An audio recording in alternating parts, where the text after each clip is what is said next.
امریکی صدر کا سعودی عرب، ترکی اور پاکستان کے مکہ مشترکہ دفاعی معاہدے کا خیر مقدم۔ ٹرمپ نے social media X platform پر پیغام میں کہا کہ تینوں ممالک کی عظیم قیادت کو مبارکباد پیش کرتا ہوں۔ سعودیہ، ترکی اور پاکستان کے مکہ دفاعی معاہدے پر دستخط خوش آئند ہیں۔ تینوں ملکوں کا یہ معاہدہ ایک اہم جرأت مندانہ قدم ہے۔ مشترکہ دفاعی معاہدے سے خطے کے دیگر ممالک کے درمیان تعاون بڑھے گا۔ یہ معاہدہ اس بات کا مظہر ہے کہ مشرق وسطی متحد ہو رہا ہے۔ تینوں ممالک اپنے دفاع کے لیے زیادہ مؤثر انداز میں ایک دوسرے کا ساتھ دے سکیں گے۔ مکہ دفاعی معاہدہ مشرق وسطی میں اتحاد اور باہمی تعاون کی جانب بہت بڑا اہم قدم ہے۔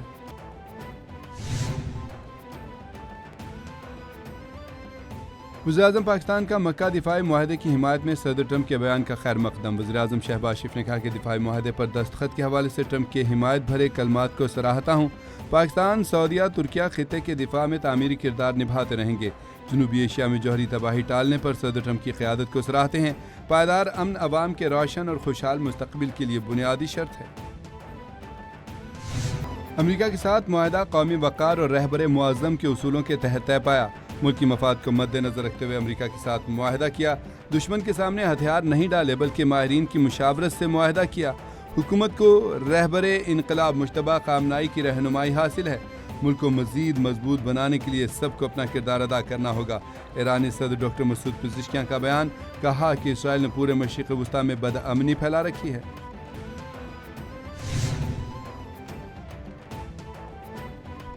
ایرانی آرمی چیف کی ابنا ہرمز کو امریکی علاقہ قرار دینے کے ٹرمپ کے بیان پر سخت تنقید۔ ایرانی آرمی چیف میجر جنرل امیر حاتمی نے کہا کہ ایسی باتوں پر مذاق کرنا بھی بڑی غلطی ہے، کیونکہ یہ ایران ہے، اس کے محافظ آپ کی ٹانگیں توڑ دیں گے۔ امریکی افواج کو عملاً یہاں سے نکال دیا گیا ہے۔ اب انہیں خلیج بحیرہ عمان یا ہرمز میں داخل ہونے کی اجازت نہیں۔ خطے میں امریکی فوجی اڈوں کو دوبارہ سابقہ پوزیشن میں واپس آنے کی اجازت نہیں دی جائے گی۔ ٹرمپ انتظامیہ کے ایرانی پاسداران انقلاب سے خفیہ رابطوں کا انکشاف۔ امریکی نیوز ویب ٹائم نے دعویٰ کیا ہے کہ ٹرمپ انتظامیہ کے پاسداران انقلاب کے کمانڈر سے خفیہ رابطوں کا انکشاف ہوا ہے۔ امریکی نیوز ویب سائٹ کی رپورٹ کے مطابق کرد رہنما نے پاسداران انقلاب کے ساتھ رابطے میں اہم کردار ادا کیا۔ تلسی گیبارڈ نے کمانڈر احمد وحیدی تک رسائی میں مدد مانگی۔ احمد وحیدی نے ایرانی مذاکراتی ٹیم کی مکمل حمایت کا یقین دلایا۔ واشنگٹن کو ایران کے سرکاری مذاکرات کاروں کے اختیارات کے بارے میں شکوک تھے۔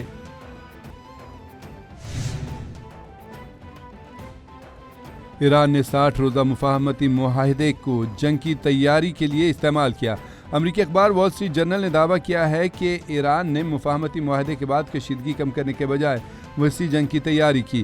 ایرانی سخت گیر رہنماؤں نے معاہدے کو وقت حاصل کرنے کی امریکی کوشش سمجھا۔ ایرانی قیادت کو خدشہ تھا کہ امریکہ اسرائیل عالمی معاشی دباؤ کم کرنے کی کوشش کر رہے ہیں۔ ایران نے جنگ سے متاثرہ فوجی انفراسٹرکچر کی بحالی کا عمل تیز کیا۔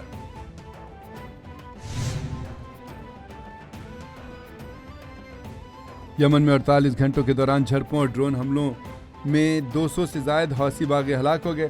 عرب میڈیا کے مطابق زیادہ تر ہلاکتیں جنوب مغربی صوبے تعاز میں جھڑپوں اور ڈرون حملوں کے دوران ہوئیں۔ حوثی باغیوں کا حالیہ کشیدگی شروع ہونے کے بعد بھاری نقصانات میں سے ایک ہے۔ ہلاک ہونے والے زیادہ تر حوثی باغی نام نہاد الصمد بریگیڈ سے تعلق رکھتے تھے۔ حوثی باغیوں کے زیر کنٹرول صنعاء کے اسپتالوں میں بڑی تعداد میں لاشیں منتقل کی گئیں۔ ایران امریکی کشیدگی برقرار۔ عالمی منڈی میں خام تیل کی قیمتوں میں پھر اضافہ۔ میڈیا رپورٹس کے مطابق برنٹ خام تیل کی قیمت تقریباً 1% اضافے سے $89.40 فی بیرل تک پہنچ گئی۔ امریکی ویسٹ ٹیکساس انٹرمیڈیٹ خام تیل کی قیمت 44 سینٹس بڑھ کر $82.83 فی بیرل ہو گئی۔ ابنا ہرمز سے بحری جہازوں کی نقل و حرکت محدود ہونا قیمتوں میں اضافے کی بڑی وجہ ہے۔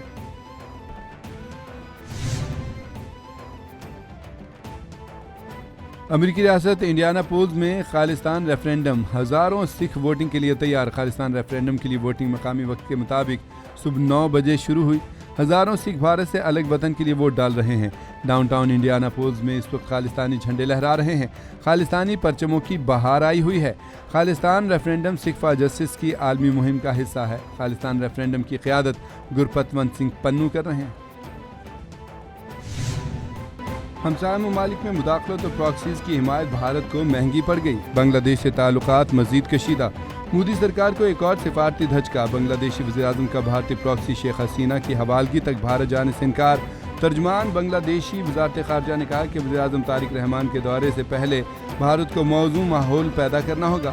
بھارت ہماری مجرمہ شیخ حسینہ اور دیگر مفرور ملزمان کی حوالگی کے عمل کو تیز کرے.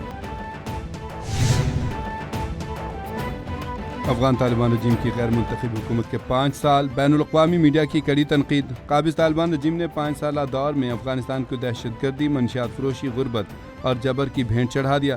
بین الاقوامی میڈیا نے افغان طالبان رجیم کے 5 سالہ دور کو معاشی بحران، انسانی حقوق کی پابندیوں اور سفارت تنہائی سے جوڑ دیا. طالبان کی خواتین کی تعلیم اور ملازمت پر پابندیاں افغانستان میں صحت کے بحران کو مزید سنگین بنا رہی ہیں.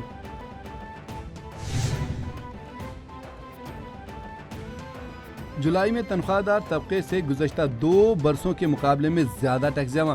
ذرائع کے مطابق رواں مالی سال کے پہلے ہی ماہ میں تنخواہ دار طبقے سے انکم ٹیکس زیادہ جمع کیا گیا. انکم ٹیکس میں کمی کے باوجود تنخواہ دار طبقے میں زیادہ ٹیکس اس سے جمع کیا گیا. جولائی میں ایف بی آر نے تنخواہ دار طبقے سے انکم ٹیکس کی مد میں 44 ارب روپے جمع کیے. مالی سال 2024-25 کے ماہ جولائی میں 42 ارب روپے جمع کیے گئے. اسلام آباد اور راولپنڈی میں موسلادھار بارش، نشیبی علاقے زیر آب آ گئے. نالہ لئی میں پانی کی سطح مسلسل بڑھنے لگی. ضلع انتظامیہ کے مطابق کٹاریوں کے مقام پر پانی کی سطح 20 فٹ تک پہنچ گئی، جبکہ گوال منڈی پل کے مقام پر پانی کا بہاؤ 17 فٹ ریکارڈ. نالہ لئی کے اطراف خطرے کے سائرن بجا دیے گئے.